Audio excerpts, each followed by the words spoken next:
Assalamualaikum warahmatullahi wabarakatuh. Waalaikumsalam warahmatullahi wabarakatuh. Selamat pagi semua. Pagi. Mana kabarnya?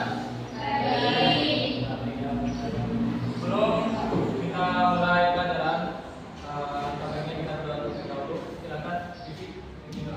Sebelum kita memulai pelajaran, mari kita berdoa terlebih dahulu. Berdoa dimulai. Bismillahirrahmanirrahim.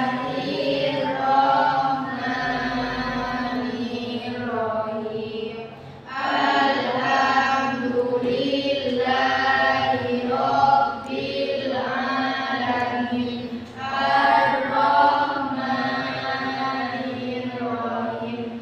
Maliki yaumiddin. Iyyaka na'budu wa iyyaka nasta'in. Ihdinas siratal mustaqim. Siratal ladzina an'amta 'alaihim ghairil maghdubi 'alaihim waladdallin. Amin. Berdoa selesai.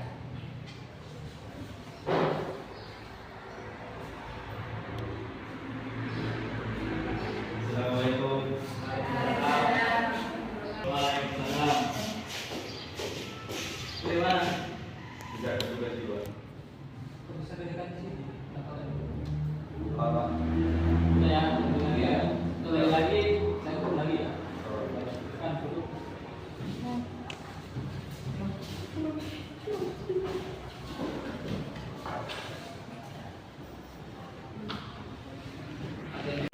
Ya, baik. Ada yang ingin masuk? Ada. Ada. Lumayan banyak ya. Kenapa semua? Izin. Ada yang izin, ada yang lupa. Baik. Untuk materi hari ini yaitu strategi mengatasi konflik. Tujuan pelajaran hari ini yaitu yang pertama menjelaskan mengenai konflik, menjelaskan faktor penyebab dan menjelaskan berbagai strategi.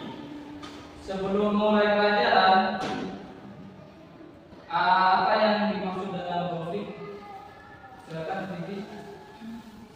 Konflik adalah perselisihan atau pertentangan antara dua orang atau lebih karena perbedaan pendapat, kesalahpahaman, atau kepentingan tertentu.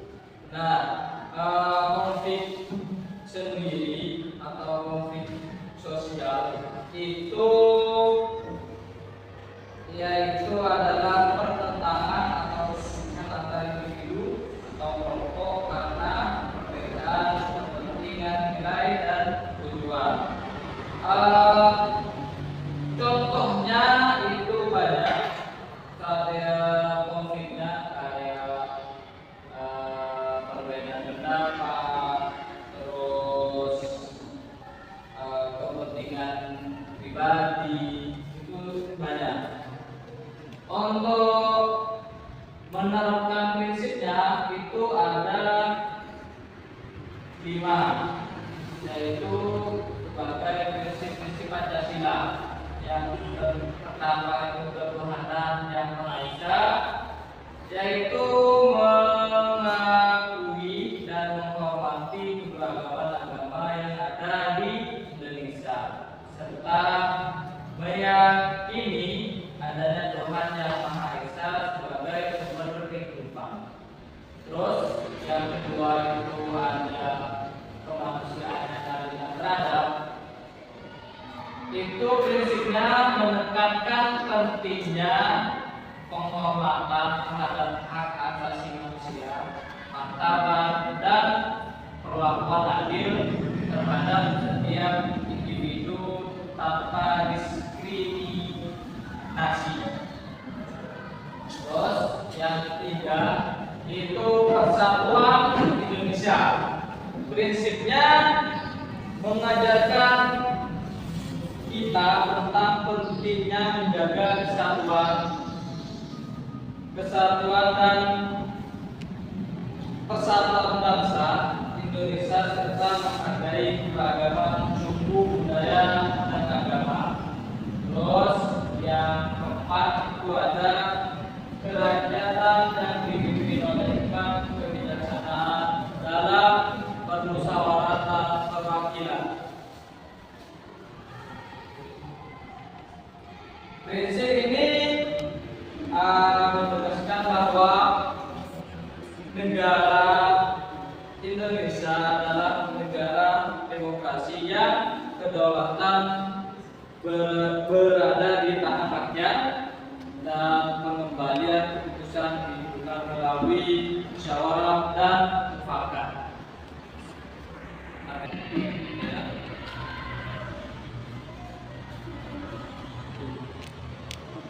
Dapat itu. Ganda kenapa? Belajar. Bukan dari tugas. Tugas dan. Kok bisa dengan tugas malam-malam ya? Kenapa? Ya untuk kalian semua ya, kalau sudah dikasih tugas langsung dikerjakan pas pulangnya dari rumah, jangan nunggu waktu malam. Paham semuanya? Silakan.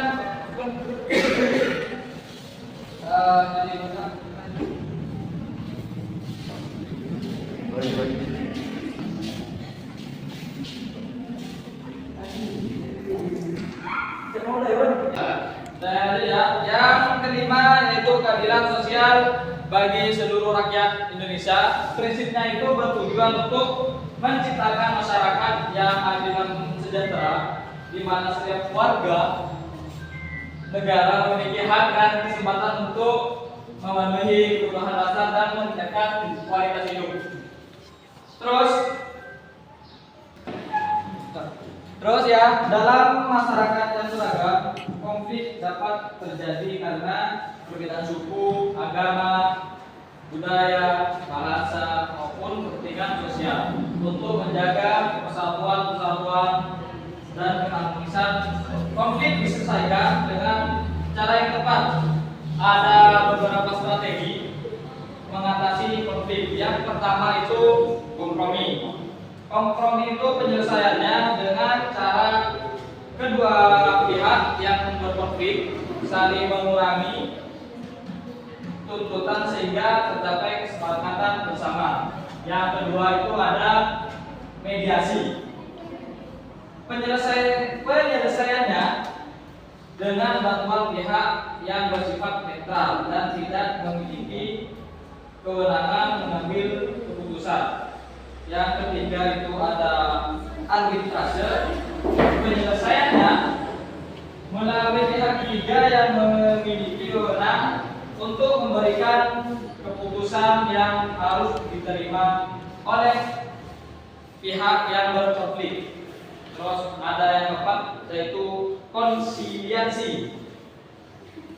Sikap yang saling menghormati dan menghargai perbedaan sehingga dapat mengurangi potensi konflik. Terus yang terakhir itu kerjasama, yaitu melakukan kegiatan bersama untuk membangun hubungan yang harmonis dan memperkuat persatuan.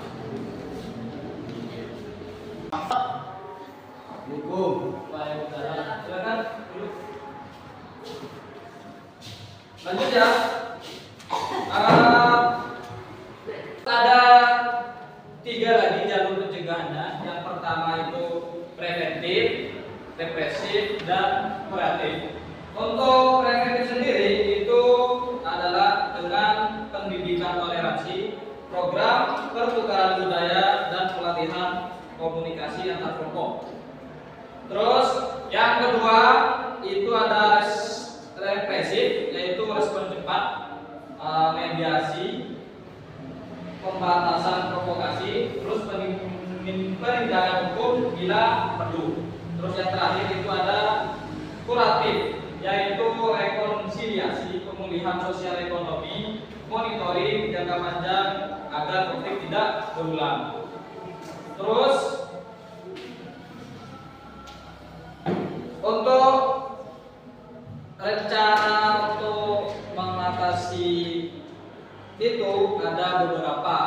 Yang pertama itu kita buat aturan etika komunikasi, buku ruang dialog rutin, terus dan kampanye pendidikan toleransi di sekolah dan lingkungan. Terus ada lagi siapkan prosedur mediasi lokal, terus latih mediator komunitas, jalankan akomodasi pada kasus awal. Terus yang terakhir itu ada melakukan pencegahan lanjutan program pemulihan hubungan sosial dan monitoring evaluasi algoritma berkelanjutan. Dan sekarang saya ada tugas untuk kalian. Nanti kerjakan itu ada beberapa soal. Silakan perhatikan dulu. Baik, kita ada soal ya. Silakan buka bukunya. Buka bukunya. Nanti catat ya. Saya bacakan dengan nanti catat. Nah. Sudah ya. Soal pertama. Soal pertama yaitu jelaskan pengertian konflik sosial. Akan ditulis. Sudah. Yang kedua, sebutkan 3 strategi mengatasi konflik. Sudah. Yang ketiga, itu apa yang dimaksud dengan mediasi. Terus yang keempat yaitu mengapa toleransi penting dalam masyarakat yang beragam. Sudah? Sudah ya? Saya kasih waktu dalam 10 menit untuk mengerjakannya. Silakan dikerjakan. Sudah ya? Sudah selesai? Silakan dikumpulkan. Silakan dikumpulkan.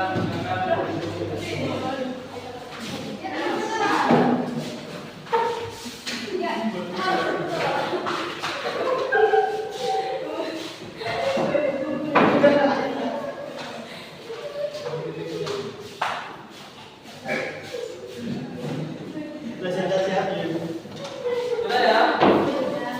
Ada, oke, ada.